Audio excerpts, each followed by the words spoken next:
Are you loving the First Class Life show? Then join our private Patreon community. Not only will you help to support our ability to provide you with great content, but you can also get exclusive perks like bonus videos and resources, discounts, episode transcripts, and more. So what are you waiting for? Join today at patreon.com/First Class Life. Again, that's Patreon, patreon.com/First Class Life. You're obviously diverting your pain into like indulgements that are temporary, and it's not helping. So in addition to already being in debt, I was accumulating more debt by trying to find activities that were fun. Those are my signs that this ain't gonna work. This is not a place that I want to be in long. And again, that's pretty young to encounter that level of, one, to have that level of self-reflection, and then two, to encounter that level of like, not just financial responsibility, but like emotional burden. That's young. You're listening to the First Class Life show hosted by Lindsay Vertner, a holistic personal development show for high-achieving leaders who desire to maximize their impact while creating a life full of purpose, fulfillment, and happiness. So grab a drink, grab your notebook, and let's get started.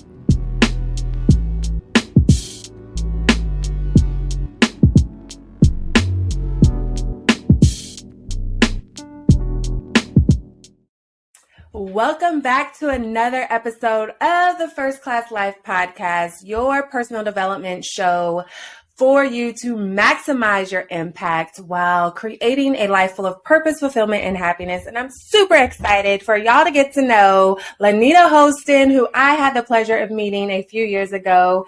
And she has a lot of knowledge to share with us. And y'all, ain't she fly? Ain't she fly? We are going to hop right into it. I don't want to keep her from y'all any longer. So, Miss Linnita, welcome to the First Class Life Studios. How are you? Hey, girl. Hey. I'm excited to be here. Thank you for having me, for extending the invitation to be here with you. Absolutely. So I know how fly you are, but we got to let the folks know how fly you are. So tell us a little bit about yourself. Like, who is Linnita really? Oh my gosh. Super type A and very anal, plan on everything. Don't walk nowhere without my journal. But I was raised in Landover, Maryland, in Prince George's County, by two blue-collar workers. I learned work ethic very early. I had a job since I was 12. I used to sell candy out my backpack. I did everything. I was the by the rules kid. I was the kid who parents loved because I did the rules. I learned pretty quickly as an adult that I was a people pleaser. I learned pretty quickly as I got older that was a form of people pleasing. But yeah, I've always been hardworking because I watched my parents do that. And I'm just a regular old person. A regular old. She's being very humble, y'all. She is being very humble. And my apologies for my phone ringing, okay? Call it, Lindsay. I am busy. So it is definitely on silent now. Look, we keep it real here on the First Class Life podcast, okay? So ish happens sometimes, and we keep it going and we go with the flow. So the first thing that I noticed you said was that you learned work ethic very, very early. Now, in thinking about the things that we know with society today and the path that they kind of gear us to in society and what they set us up with essentially from childhood. On the one hand, learning good work ethic is great. But on the other hand, it can be detrimental to those of us that want to be entrepreneurs or create legacies or required to design a life of our own. So what did that look like for you as far as your work ethic that you were learning as a child? Yeah, I think the biggest thing I took away from my parents was that you earn the things you desire. They don't come without work, whatever that work shape looks like. My dad was a 1099 employee for most of my child life. He worked for himself. And I saw what that looked like, the realities of not having vacation time, and having to work hard labor, like physical labor work, but make, quote, good money. And then my mom, she did the same kind of work, but as she got older, she transitioned into what we call a good job, where she was earning vacation and had a pension, but she always had a side hustle. She was a cosmetologist. And when we moved into our first single family house, because I grew up in like a 700 square foot townhouse, when we moved into a single family square house, 5,000 square feet, which is a big difference, my mom kept her side hustle. So I saw her do two things. I saw her work full time and I saw her work part time. And what that looked like, she didn't have a lot of free time. And so when you talk about what it did, as far as what I was exposed to your detriment, it's almost like I had to unlearn being a workaholic. I had to unlearn that rest came after you worked or labored. In my line of work, I need rest to be creative. And the creativity is what differentiates me from my competitors. So I actually have to rest. I work hard, but I do rest too without the guilt. That's something that I've had to learn to practice. So you're right. There's a pro and a con to observing that kind of behavior very early. I love that you said without the guilt, because I know oftentimes when I'm working with clients, that can be a big thing as far as self-care and taking time for yourself. And then if they do take it, then they feel guilty because it's like, well, I could be doing this or I could be doing that. So go into that just a little bit more. What did that look like, unlearning to be a workaholic? I think I'm like just getting there within like the last 2 years. So my background is in communications. I studied that in undergrad. I've only worked in communications, my professional track. And the industries have varied from education to transportation, to higher education, to telecommunications. And so I've always worked alongside my business. So I work full time now, and I worked full time when I started. And I remember let me give you some backstory. My work ethic started because I had to. When I was 24, I was dating this guy. We merged our lives financially too. When we broke it off, put two and two together, you know how that works. While we did have a promissory note, it was not adhered to. I was financially responsible for all of the things that I signed my name to. It was $50,000 worth. I was 24, making $75,000 at the time. My business was just a hobby then. I had to learn very quickly how to work multiple jobs. I had to learn very quickly how to like double my income. I started like looking for part-time work. This is all set aside at this point. This is survival mode. And I started teaching at a community college. I did a contract to do college access training. It's so funny how God orders your steps in the midst of your pain, because in hindsight, I've been blessed to have experienced those things because they made me competent for my work today. But while I was in it, I was angry. I was angry at myself for making those poor financial decisions. I was angry that I was getting on average 3 or 4 hours of sleep for like months straight so I can pay off that debt. And so I learned a lot of things, maybe too soon.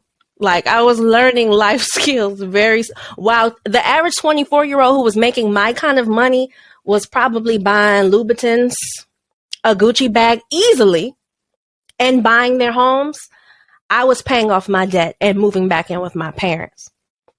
And so that was a real time for me, Lindsay.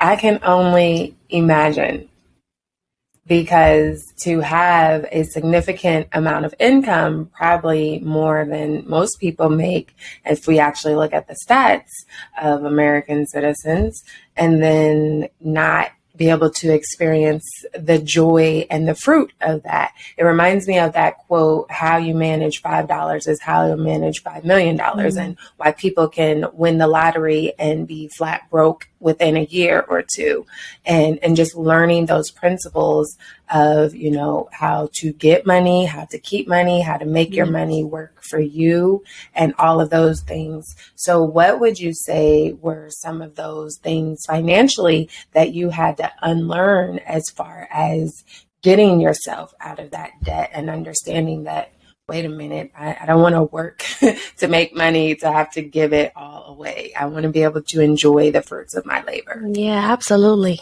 There was two things I walked away with.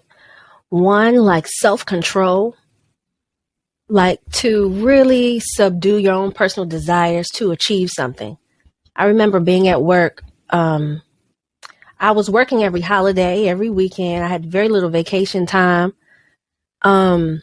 And I'd have a table like in a Word doc, in Google Docs, and all of my bills, due dates, interest rates. Like I was teaching myself to manage my money. So while my friends were going on vacation and I couldn't go, and I made more money than them. And so many other facets that were discouraging. How could I have been earning this amount of money and I couldn't get my nails done or my hair done? Like not the way and the frequency that I would have liked. There was a level of lifestyle that I felt like, okay, you've arrived, but you ain't really arrived. And that was discouraging. So it taught me self-control and management, self-management. Now it is very easy. Like I don't need those things because there was a point where I didn't have them. And now I could buy them. I just choose not to indulge in that way. The other thing it taught me was saying no. There's this thing that I had to learn, like I call it acknowledging my body's response to its environment. When someone asks me for something or asks me to do something or give something, my body is always responding. Your body is always responding. Listening to that. That's your girlfriend called intuition. And like answering to the way it makes you feel. People would ask me for things and I'd be like, oh my gosh, that's a stretch. That's a lot. But I could figure it out. I'll make it work. I can come through for them this time. I don't do that no more, Lindsay. Say no, I say no immediately. I don't even have to think about it. It's not even let me think about it. It's okay. In my mind, I'm quickly processing. Is this a liability or an asset? And if it's a liability, the answer is no.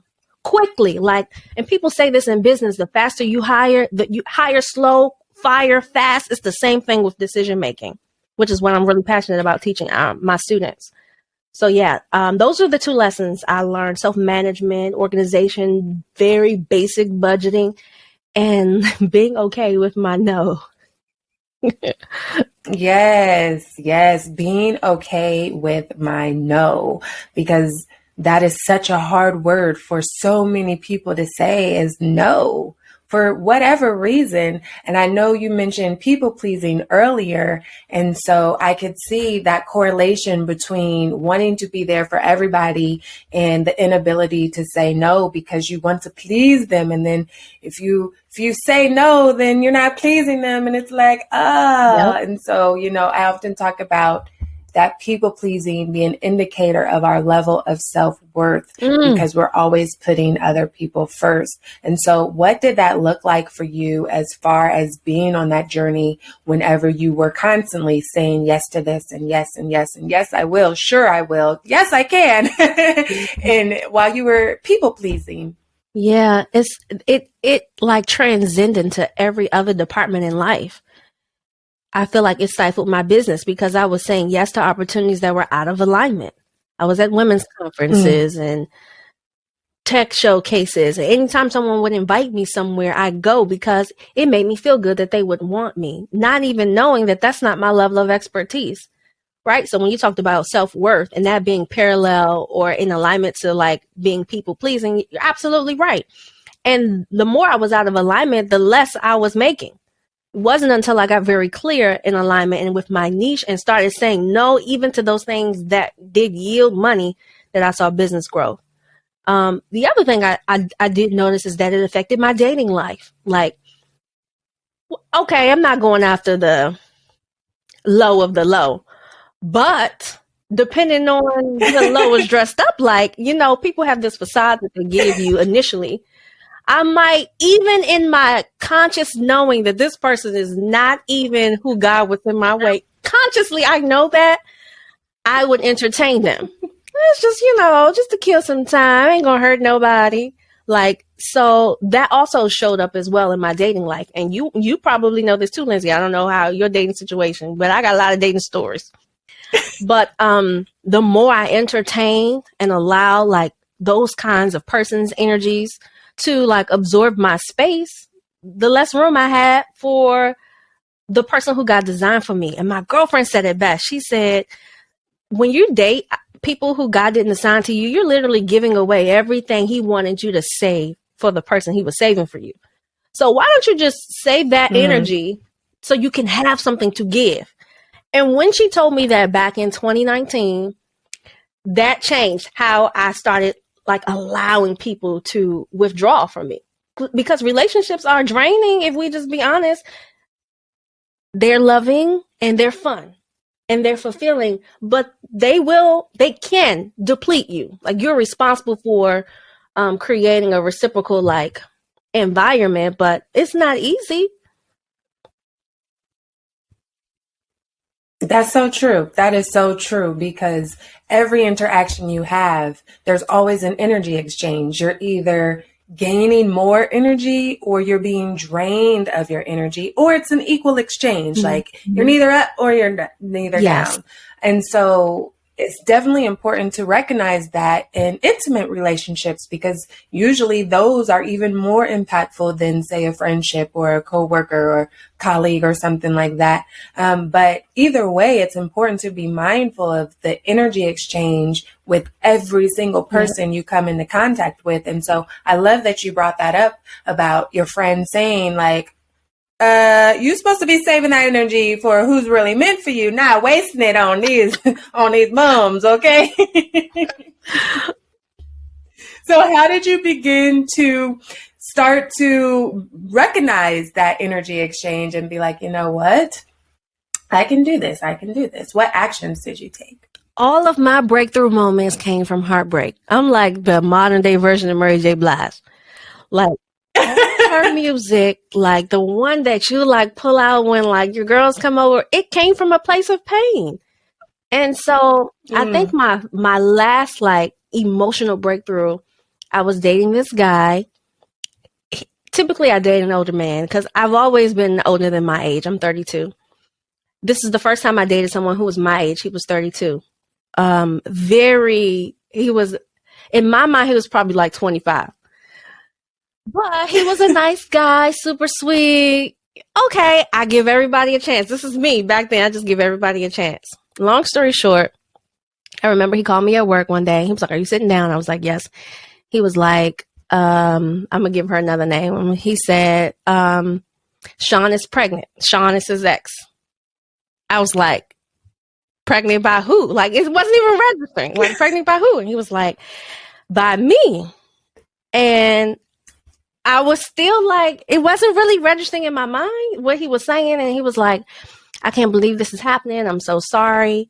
What do you mean you can't? I'm sorry. I try to contain myself, but what do you mean you can't believe it's happening? Like, obviously, you know what you did to make something like this happen. But okay, go ahead. I'm sorry.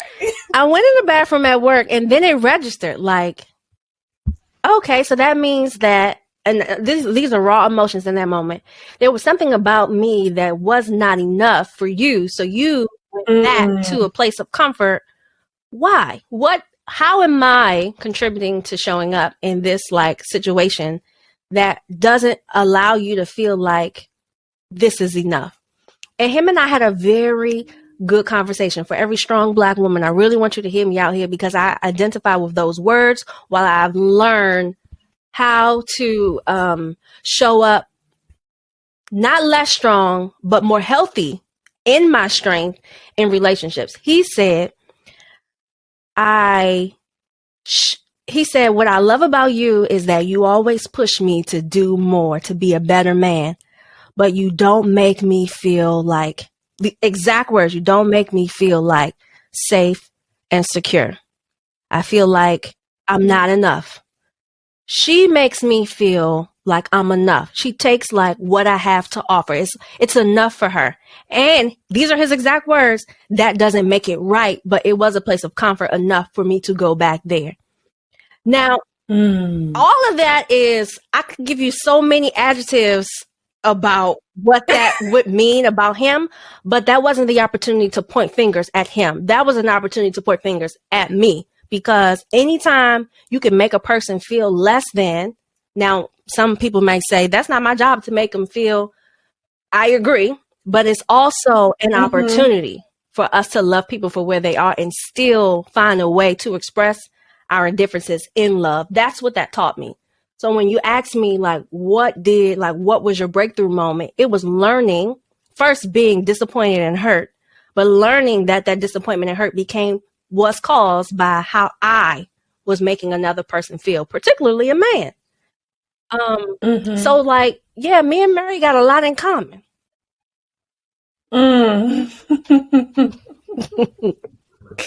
The moment you said, like, what have I done that it wasn't good enough?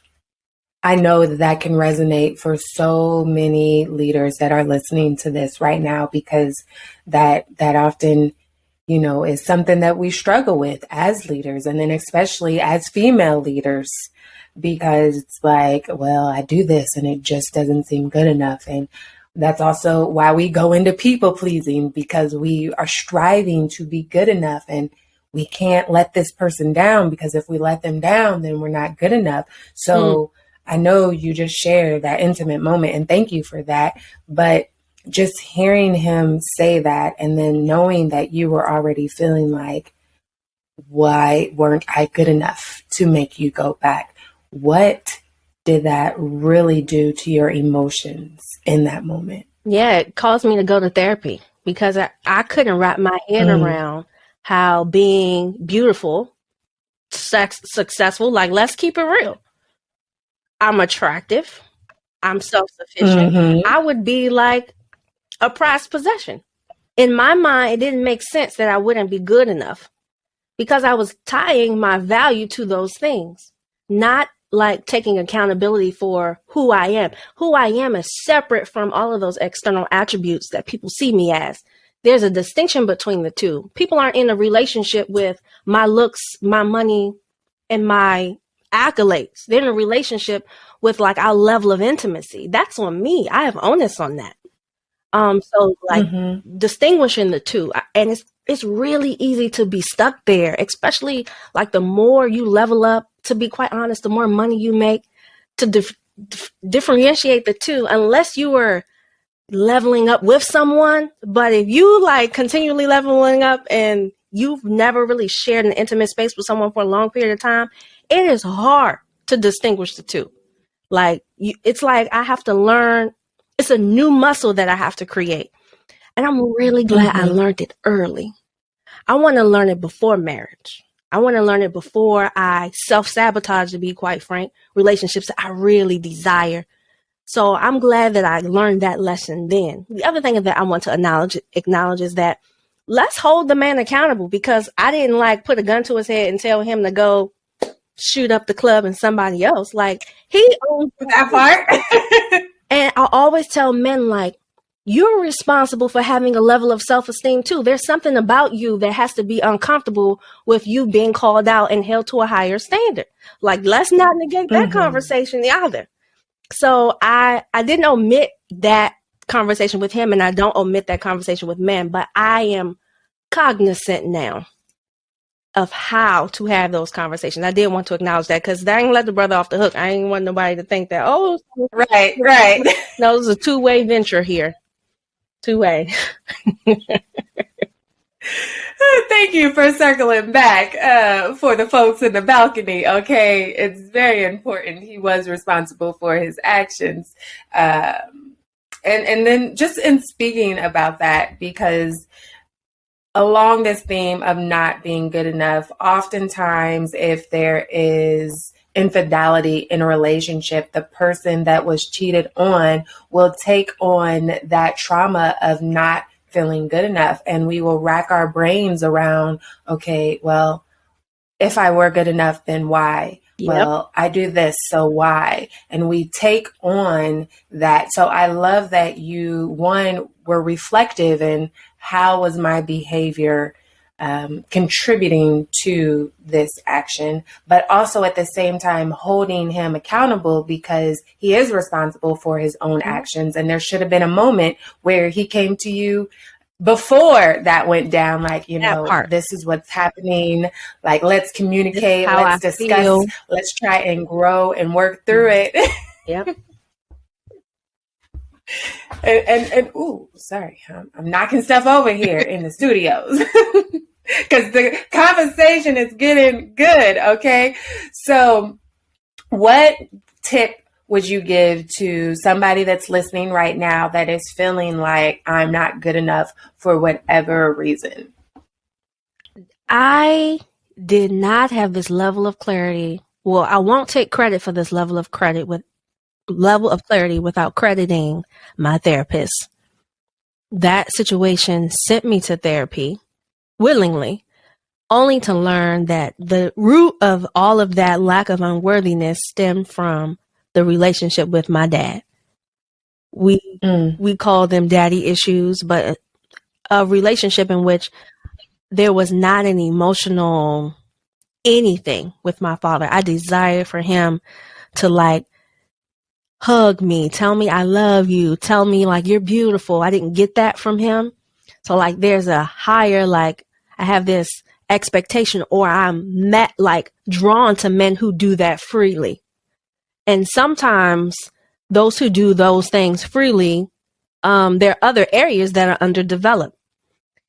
And so learning to differentiate the two, like, okay, Linnita, I know you like to be loved, like words of affirmation is your love language, and don't let a man be articulate and communicative, but okay, Lord, help guide this situation. Like I had to develop like a new set of lens. I always say, we're not responsible for the trauma that we incurred as children, but we are responsible for the healing. And having to acknowledge that the relationship with my dad does impact how I date men and how I see men in general. I'm responsible for that. If I want a healthy relationship, I'm responsible for that. One, for forgiving my dad, which is an ongoing thing. Forgiveness is not a linear thing. And I don't feel it's one and done, because all it takes is one opportunity for a person to remind you why you had to forgive them in the first place. It's continual. You have to practice grace. Again, all things I learned and I'm still practicing. I'm not saying I got it all together, but I am saying that therapy played a big role in that. I went and I did the work. I went and I was reflective. I went and I went back and applied. I went, and so much so that my therapist released me. She said, at this point, I feel like you have a clear understanding. Like you have enough of the tools to use to apply to take you on and do life. If you want to continue therapy, you can, but I don't feel like you need to. And I don't want you to be here as a crutch. So she gave me the option. She said, you can elect to remain, or I want to release you. And I thought that was like powerful. That a person who could feel like they equipped me enough and I displayed a level of like application that they felt comfortable. Not that everything was perfect, because it wasn't, but they felt comfortable that I would apply what they taught me. So therapy was really big for me, Lindsay. I love to hear that, because therapy is still so taboo, although it has definitely gained a lot of traction in recent years, especially after the pandemic and COVID and all of those things. But there's still a lot of people that are against therapy, and they feel like, oh, I have a mental illness, or if I go to therapy, or, I'm crazy if I go to therapy. But that's not what it is. Everybody can benefit from therapy, no matter who you are, no matter where you come from, no matter how much money or school you got, nothing. Like, we all can benefit. Like, some people need it a little more than others, but that doesn't mean that you are mentally disturbed, maybe just having some emotional things. So it can definitely be a preventative tool so you don't have things pop up down the line. But because it is so taboo, a lot of people continue to suffer in silence. So I want to know, in your decision to go to therapy, I know you had your breakup and you're like, let me go to therapy for this. But was there any struggle with making that actual decision to say, all right, yes, I'm going to do it? Yes, there was. I was given this exercise. My therapist's name was Abby. She told me to tell my dad how I feel. Like, tell him how I feel about what occurred in my childhood, how I felt I would have liked for him to show up and be present more. And I couldn't. So let's say she gave me that assignment at the 1st of March. We were at the end of March. I was coming and I was going bi-weekly. And she said, don't book another session until you have that conversation with your dad. And I was like, what? You mean I can't come? We can't talk? We can't? She's like, no, you have to do it. And then we'll come back. It took me 3 more weeks. I remember riding the train. I was headed back home and I was like, this is the day because I need to go see Abby. And if my ticket to see Abby means I need to have this conversation, I'm about to have this conversation. So I didn't call. I sheepishly admit that I sent a text message. But I just shared everything how I felt. I shared like that I was really appreciative. She taught me the sandwich technique. Which is like, say the good, package in the areas of opportunity, but finish out with the good. And I told him, I am very fortunate that you were a part of my life because you were here. These are all the things that occur. I value those things. They made me who I am.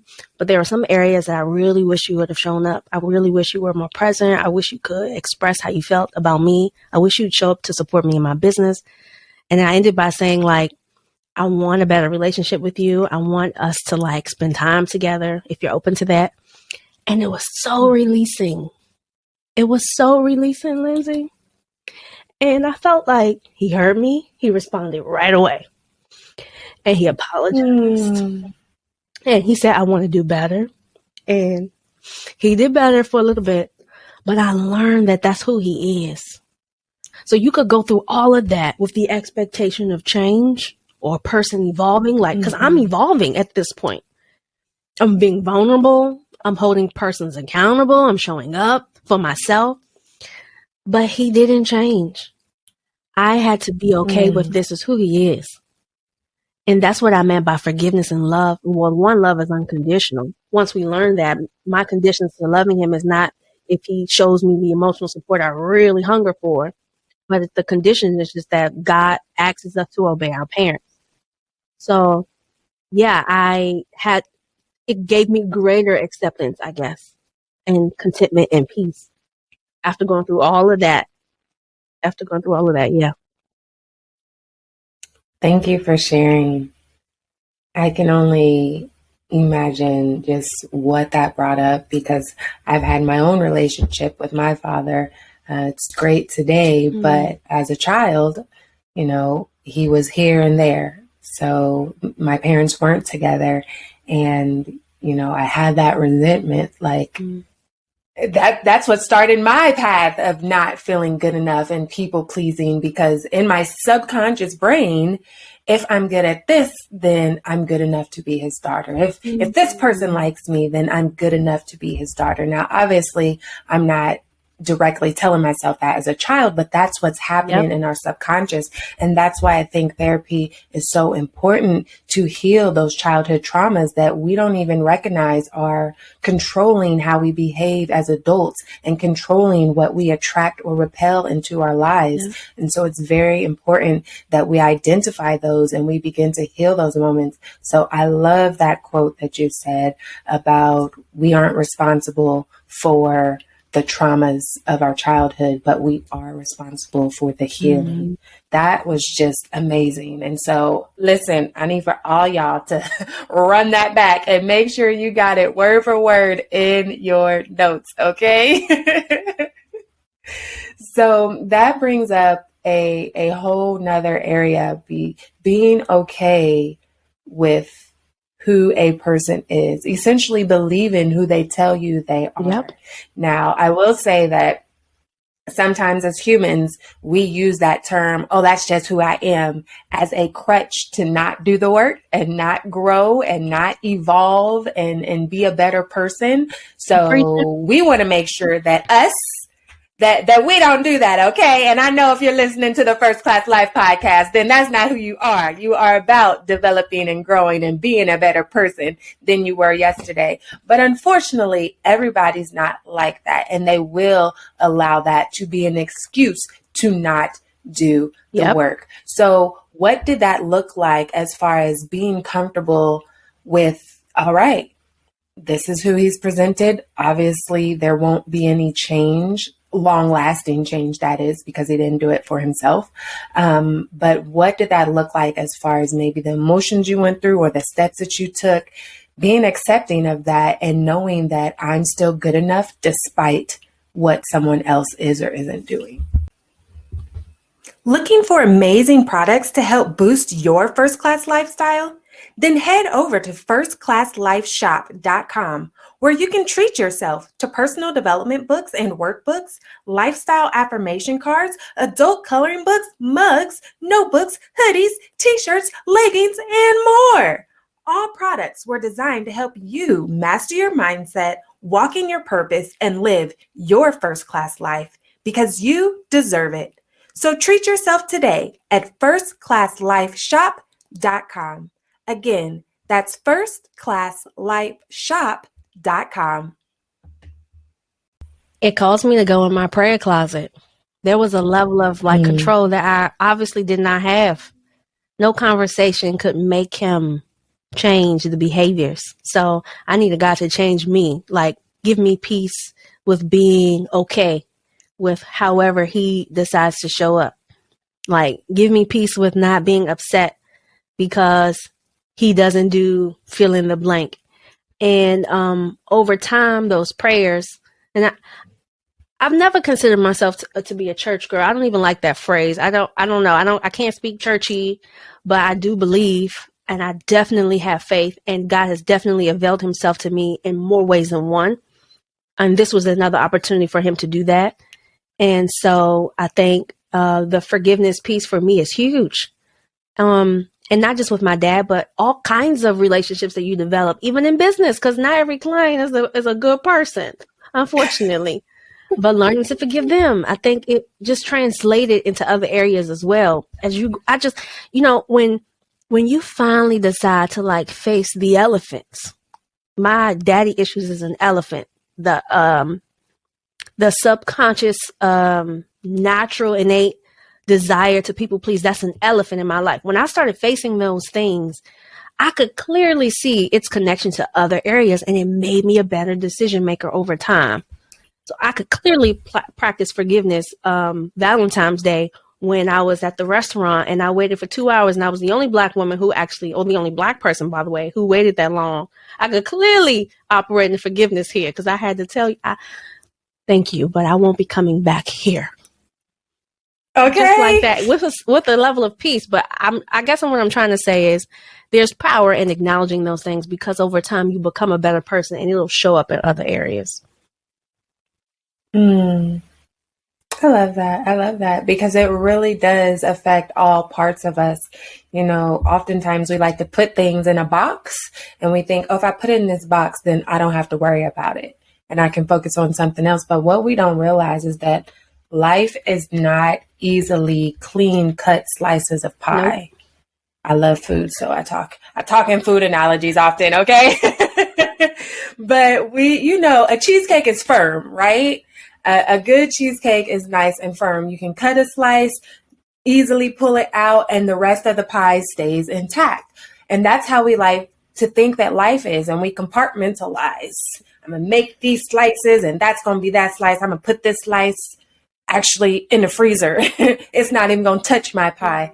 But that's not how life is. And instead, life is a filling pie, like a cherry pie or blueberry pie or something like that, where you cut a slice and you got to do some work to get your slice on the plate. And after you remove that slice, the ooze and the filling from the rest of the pie is trickling down into the pan where you remove that slice and left some spaces. And that's the way life is. Like, it all oozes together, no matter how much we try to separate it. And it does affect how we show up in business or with our clients or coworkers or with our family and friends, how we show up financially, how we show up in our relationships, our intimate relationships. So I'm so glad that you brought that up, that it's affecting other areas. So this has been a good discussion already, y'all. Listen, we're going to take a quick break with the game, okay? Are you up for a game? I love me a game.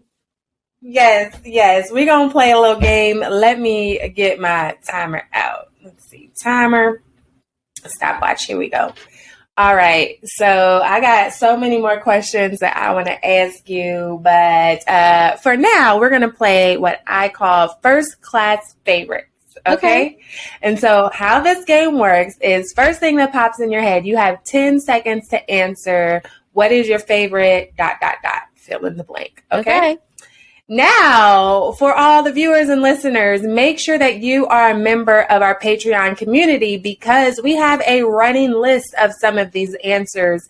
We have our first class favorites like playlists, books, all of these things, so that you can enjoy and you know, the songs. You can go and have your playlist, or the book, the reading list, you know, because we're all about growth. If you like to read, you'll have a whole list specifically recommended by our phenomenal guest here. So make sure you join our Patreon community. Meanwhile, let's look.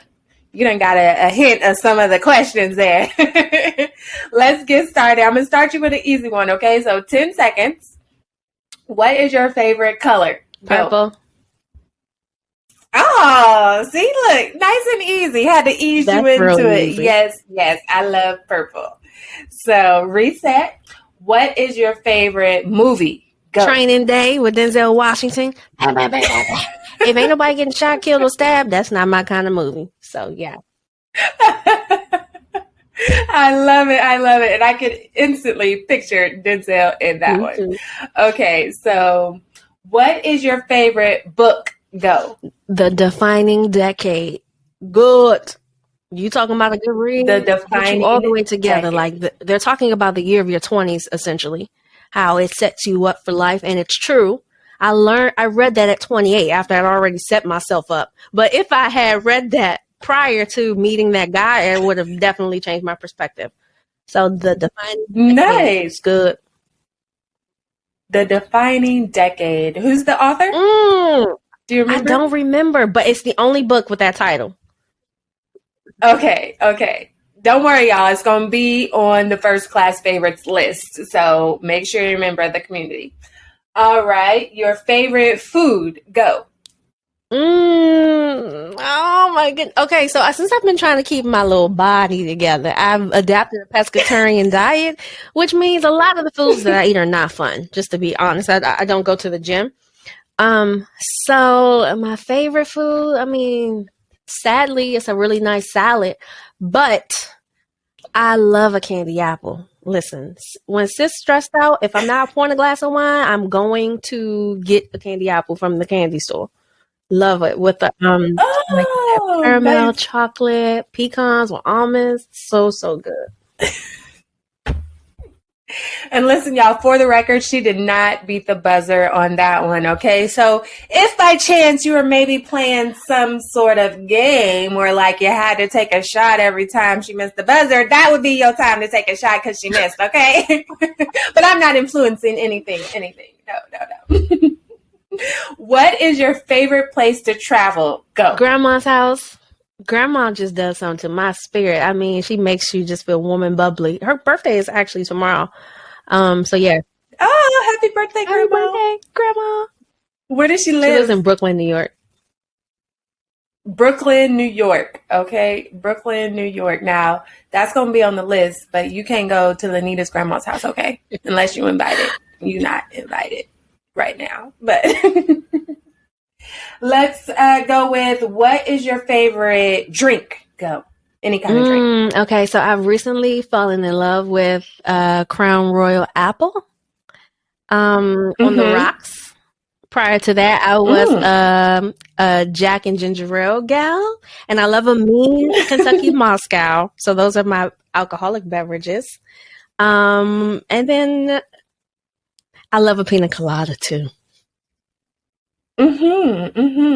So with the Crown Apple, Crown Apple, right? I'm not a Crown drinker, so I don't be knowing. But I do know mix that with lemonade one day. Okay, I'm gonna try it. Crown And I'm gonna let you know. with lemonade. And let me know. I did have that one time. It was a drink that was fixed for me, and I was like, "Oh, okay. Now this is That fine." sounds so good. All right, last one. What is your favorite relaxing activity? Go. I actually struggle with relaxing. Can't even lie. I'm still learning this. I don't even like the idea of waiting in the nail salon more than 45 minutes to get my nails done. So I'm still learning to sit down. But if I had to pick one, I've signed up for yoga and I've gone to only one class. My next class is coming up. So that might be my new favorite, but I'm still trying to get that area together. Thank you for admitting that, because some people would just like make up an answer, shout something out for the sake of shouting something out, right? But I think it's important to know that as leaders, we don't always have it all together all the time, and just being willing to admit that. And so understanding that it's a journey, and you wanting to do better as far as finding those relaxing things and being willing to do better, and understanding the importance of being able to relax and prioritize your self-care. So thank you. Well, I hope you enjoyed that game, my lady. I did. And I ask you, what's your favorite drink? Oh, my favorite drink. Okay, so I have to say one of my homemade smoothies because yes. So here's the thing, like I never really use the same thing. I don't measure. I just pour. Like I literally will see what ingredients I have. So there's always some type of liquid. And if I'm having like a good time, like if I'm hosting with people over, then usually that liquid is some type of alcohol. If I'm by myself, then it might be just juice or something like that, or maybe some wine. And then there's always sherbet, and then some type of fruit. And so the flavor, it's always changing, like depending on the mood and depending what I have available. It's like, okay, so I got my sherbet, but today I have strawberries, or today I have mangoes, or today I have Moscato wine, or I have banana rum. And so it's always different and changing. So, but they always taste good. They always taste good. And anyone will tell you that's usually like a number one request when you come visit me. Like, Lindsay, you gonna make some drinks today? Well, I wasn't, but I can. I love that. Okay, barista. Yes. Outside of that, I would say lemonade. I love me some lemonade, all kinds of lemonade, all the flavors of lemonade. So yeah. That's what I would say. Thanks for asking. I'm nosy a little bit. So, getting back into this discussion, there's something that I wanted to touch on, and then I want to talk about how you kind of came into what you do. I know that you have overcome depression. And so we've already talked about a couple different things that you have overcome in your journey to who you are today. But where did depression come in that journey? And when did you realize that, wait, I am depressed? Or did you realize that somebody else had to tell you? So what did that look like? Yeah, I realized that. I always thought depression was for crazy people. That it couldn't happen to me. It was nothing wrong with me. I had a good, quote, life in air quotes. And that was for people who something's wrong with them. I remember my grandmother called me. She had found out about me moving back home after the breakup that I encountered when I was 24. And she was asking me how I was doing. She was very invested because she met the young man and she really liked him. And she was calling to ask me if I was okay. And she and I didn't have this is the grandmother on the other side of the family, not the one in New York. But so she and I didn't have a relationship enough for me to feel naturally vulnerable. But out of nowhere, I just started crying. Like I just broke into tears. Like I don't know. Like I feel like I failed. I feel like I'm just in a bad place. I can't even like wrap my head around the words. This is what I was telling her on the phone. And it clicked in my mind because I knew she and I didn't have that kind of rapport, that I was obviously very in an unhealthy emotional state. That was the first sign. The second sign was I went to go get gas and my debit card didn't work because I'd maxed it out. I went to pull up a credit card in my wallet and I tried to use that, and that didn't work because it was also maxed out, because I was using money or things, food, places, hotel stays. I went to see Beyonce. I was trying to find happiness. I was getting my hair done every 3 weeks, like just because, frivolously spending money in Sephora. And so that was the final flag. Like, okay, you're obviously diverting your pain into like indulgements that are temporary, and it's not helping. So in addition to already being in debt, I was accumulating more debt by trying to find activities that were fun. Those are my signs that this ain't gonna work. This is not a place that I want to be in long.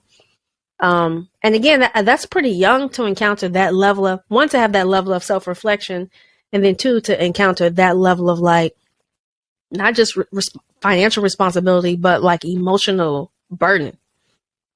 That's young. Yeah. And what a way to be self-aware. It's very important that we do what we can to strengthen that muscle of self-awareness, because so many people are not self-aware. However, when you're self-aware, it can help you to recognize moments of turmoil. So, for example, the analogy that I'll use is like, say you go to a restaurant or a building or someplace, you've never heard about it, you don't know anything about it at all, but you go there, and when you walk in, all of a sudden you're uneasy. You know, you feel a little funny, you feel a little strange. That goes back to what you said earlier in the show about listening to your body's response to the interactions and environment around you, right? And you don't know why you're feeling uneasy. When we're self-aware, we can recognize like, hey, I don't know what it is about this place, but it's making me feel uneasy. And we can either, one, work to change the environment, or two, remove ourselves from the environment. But unfortunately, because so many of us are not self-aware, we stay in the environment and we allow it to affect our mood and our emotions and our behaviors. And we continue going on, not recognizing that you have the power to change how you're feeling, but we're not self-aware. So we relinquish that power. So I love that you brought that up. Thank you. Thank you for sharing. With that said, I know that you've turned all of this into, you know, what you do today and working with youth and helping them to make smart decisions. So tell us a little bit about your business and how you got into doing that. Yeah. So right out of undergrad, I was working at the University System of Maryland, which is the public school system for Maryland state colleges. I was in the communications department. I've always worked in communications. I mentioned that earlier. I was hired to oversee like a campaign that basically had research, data, just words, that if we exposed our kids to ideas, concepts about college and taught them about college before the 6th grade or starting at the 6th grade, they'd be more likely to go and finish. That's what the data said at the time. They hired little old me, 22 years old. I was able to negotiate that salary, by the way. And my job was to create thank you, was to create keynotes, workshops, giveaways, like to make it into a quote brand. Brand wasn't a term then, but essentially that's what I branded, the idea that early preparation for college would yield college completion. I did that for 4 years. While I was doing that work, I would often get invited to come and talk about other things. Can you come to my girls' show? Can you come to our school to talk about like bullying? Like people saw something in me that I didn't even realize was there. I was just doing my job. And so if you think about that, I had a lot of practice early. Before I was a professional speaker, I was a practitioner. I was learning, and I got my sweat and bullets in middle school auditoriums. Like when kids don't care about your feelings, they could laugh, they will throw stuff. Like that's how I got my start. My work days look like this. I'd be in a middle school. I'd do 7 assemblies. I touch every student. 7 assemblies back to back. I'd have a lunch after like the 4th one for like 30 minutes. That was my work day for 3 years. So people ask me, how did you get so good? That's how I got good. Like you do that, you will be good too. So that's how I started. As a result of being in that environment, I ran into a guy who had a desire to create his own platform as a public speaker. He wanted to work together to do a co-gender student leadership tour. I thought he was crazy at the time because I was young. Who's listening to a 22-year-old motivational speaker? Because at the time, those were the titles we were using. And I was like, I don't do this for work. This isn't who I am. I'm not a motivational speaker. And he was like, actually, you have a gifting that I feel like if you use, you could help a lot of young men and women. So the short version is I took him up on his offer. We did a student leadership tour. We had like 4 locations across the DMV. And that's how I got my start. It started off as just being a speaker locally. So I do workshops, character development courses, graduation speeches. And then someone that I met on Facebook suggested that when I met her, okay, let me back up for a second.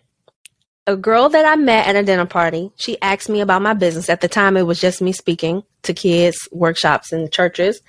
And she asked me what was like my big, bold dream. I said, I want to speak to college students because at the time, this business tells you very early that colleges have a budget to pay you.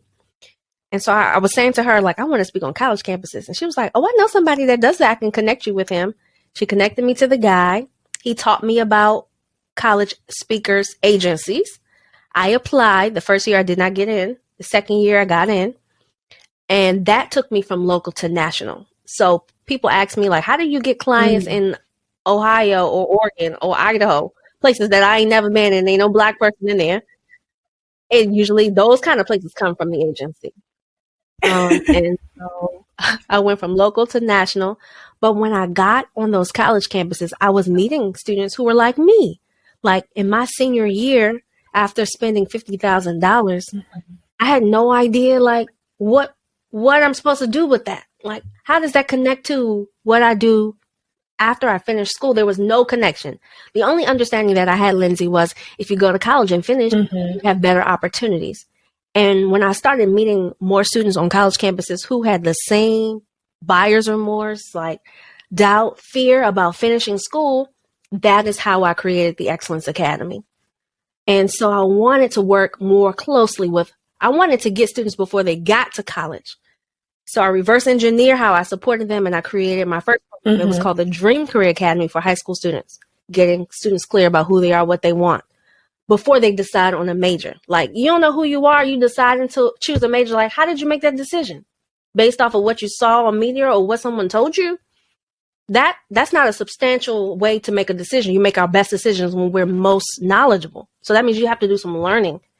So the Dream Career Academy was really about self-exploration before we got to career exploration, like self-reflection, lots of activities. And then it evolved into the Excellence Academy because as I was working independently with students, some of the conversations that they were having with their parents were contrary to what I was teaching. So I'd say, dream big, open your eyelids, ask for opportunities, ask mom to drop you off. And they come back and say, well, my dad says he don't have time. Or my mom says, like, I need to focus on what's going to make money. And I totally understood where the parents were coming from, but it was an opportunity to also coach them. So we call it the Excellence Academy because we support both the student and the parent. They're like learning this together. They're self-exploring together. They're personally developing together. As a result of that, their relationship grows so that they can become not just like the authoritarian in their life, but they want to be more of a consultant in the life of a teen who actually desires autonomy at that point. So we can guide them better when we have better lines of communication. And so the short answer to your question is I started off locally, going to church groups. I started speaking to college students. I saw a greater need. I developed my own curriculum, packaged it in a program, which is an online course. And that kind of leads me up to today. So as of today, I founded a curriculum development program for Black high school students that helps them focus on college and career exploration. Everybody talks about college prep. I do not teach anything about ACT, college application components, how to get in, how to win scholarships. You can learn that on the internet. Okay. I hate when people, can you come help me? That is the bare minimum that your child needs help with.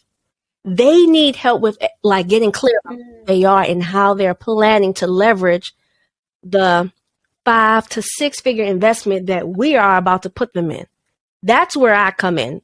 That happens before you apply, before you say yes to a campus. So, Excellence Brainery, I created for the Black community, and not because I don't like other kinds I like all people, but I am Black, and my experience is Blackity Black. I can relate to the Job Corps person, to the person in trade school, to Jack and Jill. Like, that's my creme de la creme. Send them.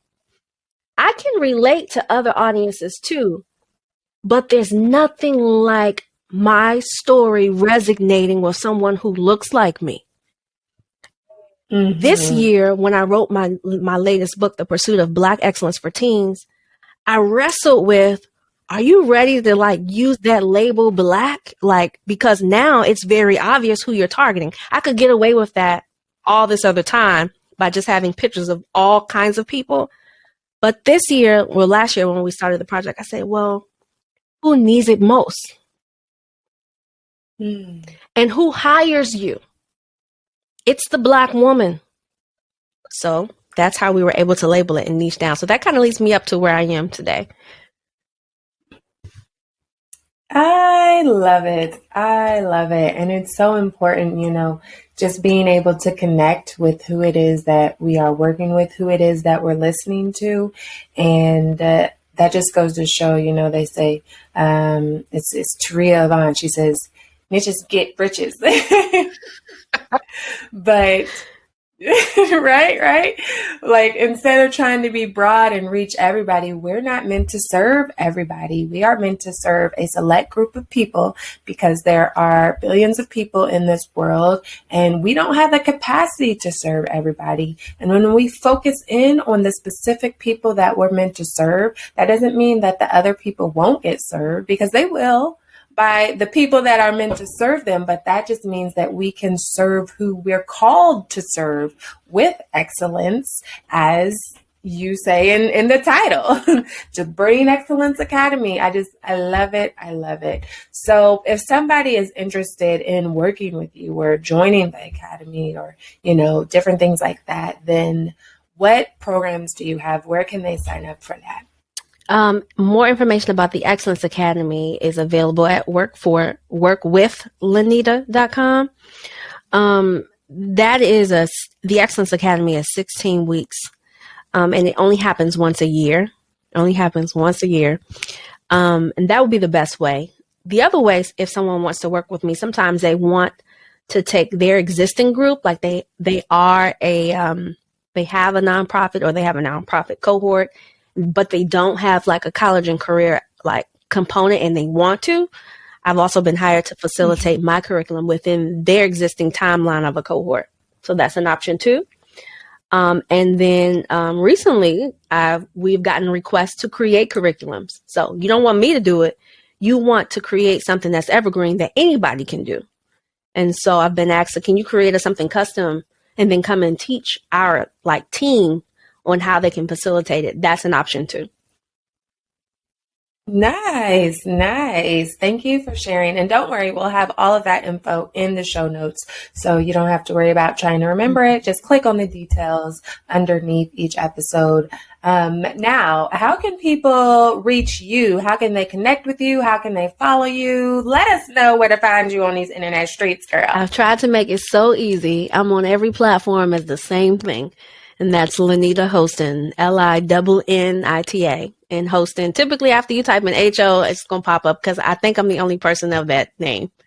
I'm most active on Facebook, Instagram, recently TikTok, but it's just funny stuff. And YouTube. I also live stream every Tuesday. My live stream is called Excellence in Everything Live every Tuesday, 8 p.m. 8:30 p.m. Eastern Time. We talk about all topics for parents and educators related to college and career exploration, not readiness, exploration. And it's so funny. People say, well, if I wish I had known this sooner, and I'm like, that's why I'm telling you this now. Some of you have multiple age children, or some of you have children who are not yet ready to think about those things. This is the time where we get them thinking about it. So that's why I live stream weekly, just to be a vessel for our community. Yep. Yes, yes. Well, thank you for being a phenomenal guest.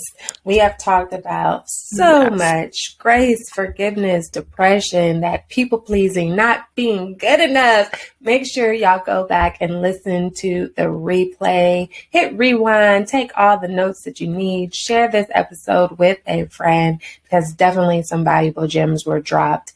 And thank you, because I know you could be doing anything in the world right now, but you are tuned into the First Class Life podcast, your personal development podcast, where you desire to maximize your impact and create a life full of purpose, fulfillment, and happiness. I truly appreciate you. Make sure that you join our Patreon community so that you can get bonus footage with the lovely Linnita Hosten and all of the things that entails. So it's definitely juicy. Make sure you join the community so you can get even more greatness for your growth in all the ways, spiritually, personally, professionally, financially, we got you. We got you, boo. Okay.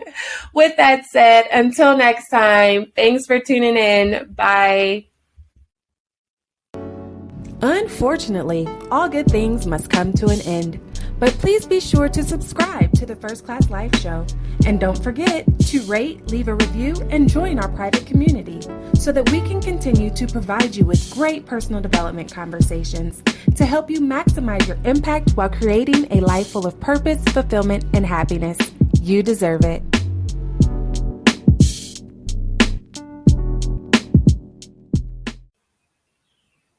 Do you want to be surrounded by other high-achieving women who are working on their goals just like you? Are you looking for your circle that's passionate about their own growth yet still wants to see you shine? Do you desire to be supported through collaborations and connections instead of competition? Then Cowork and Chill is your place to be. Cowork and Chill is a hybrid of virtual co-working and virtual networking. It's a community of women who are striving to build living legacies.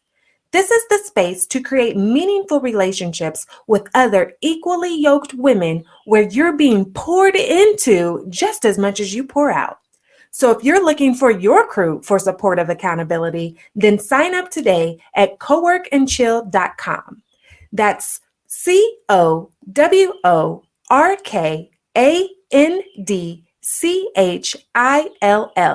coworkandchill.com.